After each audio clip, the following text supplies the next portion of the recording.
Hello there, and welcome to Literacy and Fine Motor for the week of October 5th.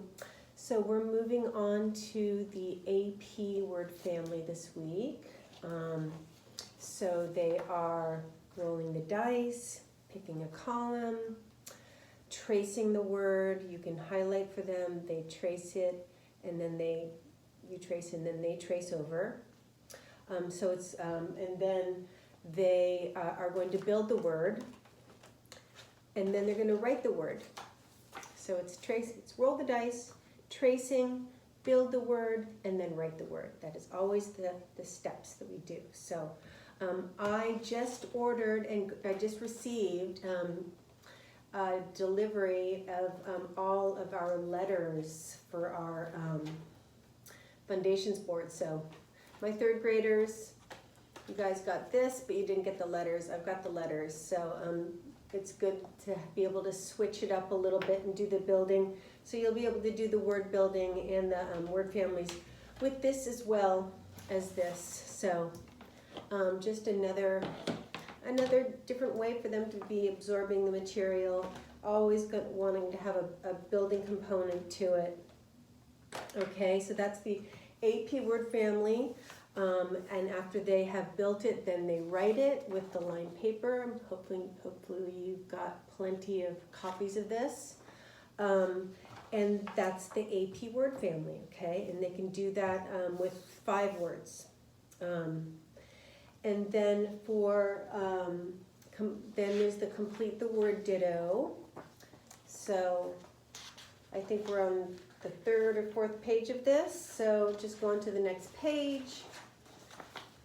You're writing the consonant, then the vowel, then the consonant, and then the whole word. Okay, a couple pages of that this week. And then everybody should have their comprehension sticks in their learning kit. So we're going to talk about this a little bit more right now.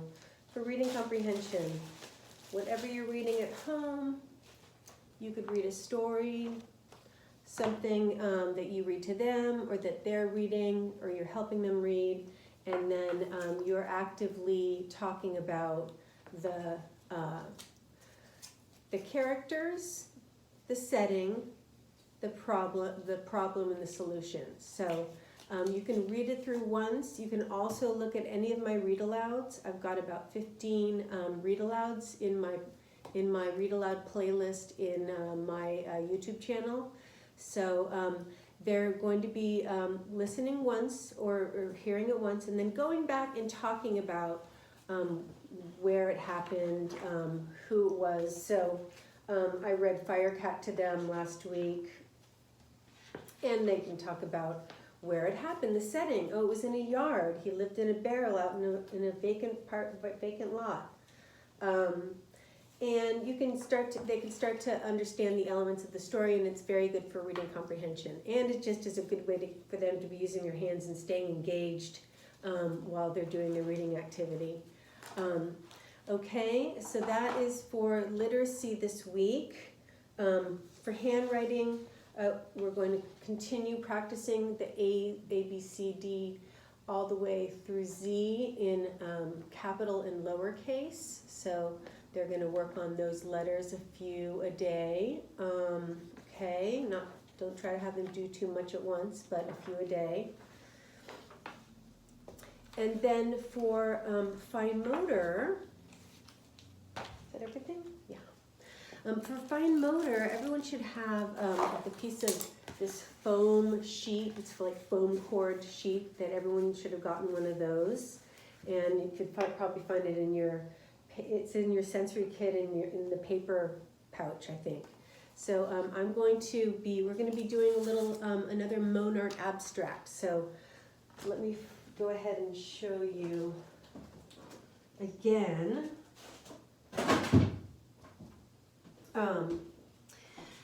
The elements of shape in this this drawing curriculum. So there are just 5 basically shape families that make up everything in our entire visual field. And so they're learning how to make these basic shapes, and then as things get progressed, they can start seeing those shapes in their environment and be able to draw them.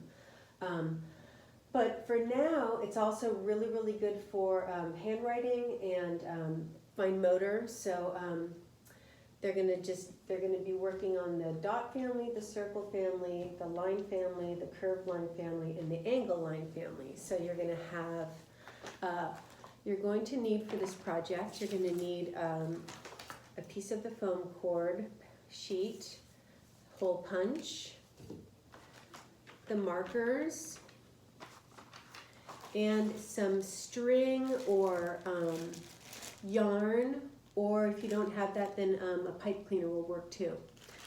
So we're basically making a Monart abstract. We're going to make an abstract, and then we're going to turn it into a lacing card for them to practice the sewing. Okay, so you can have them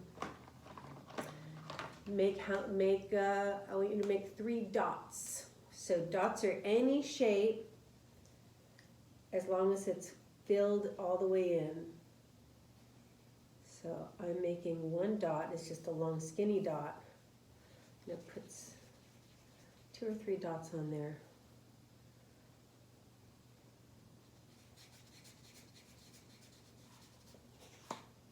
Those are all dots. Circles. I'm going to use different colors, of course.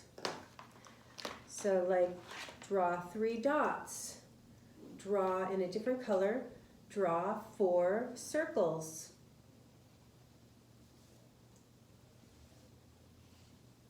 Circles are a closed-in shape.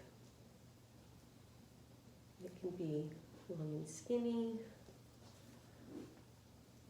Okay. Or more. 4 or 5, 6 or 7 of the dots and circles. And they're going to keep practicing.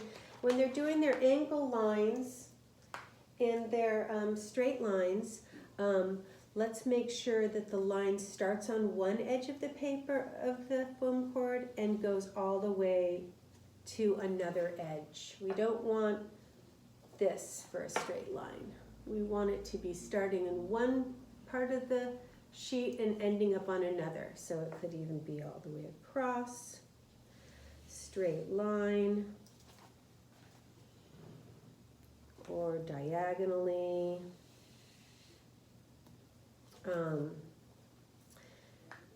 And so on.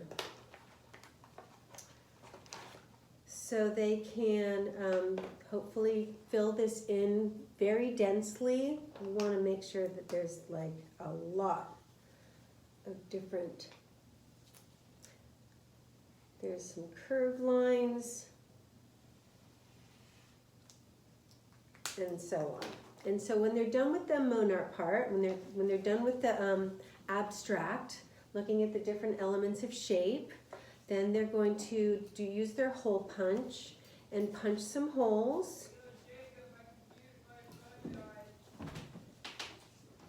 Gonna punch some holes in it, and then if you have a piece of yarn or string, or not, if you don't, then you can use one of the pipe cleaners. And this is going to be a lacing card. So now what you do is you tie it on one end, and they can practice their sewing skills, and they can decorate their abstract. Okay, so here I go. I'm going to go over this way, and now I'm sewing. I'm making a nice decoration. I'm going to go to the next one.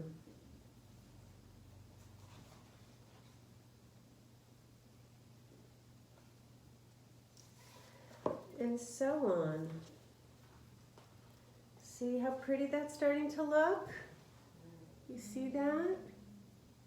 So they can do the hole punches, great for their hand strength, hole punches all around, and then they have a beautiful abstract abstract with a lacing card also. All right. Good job.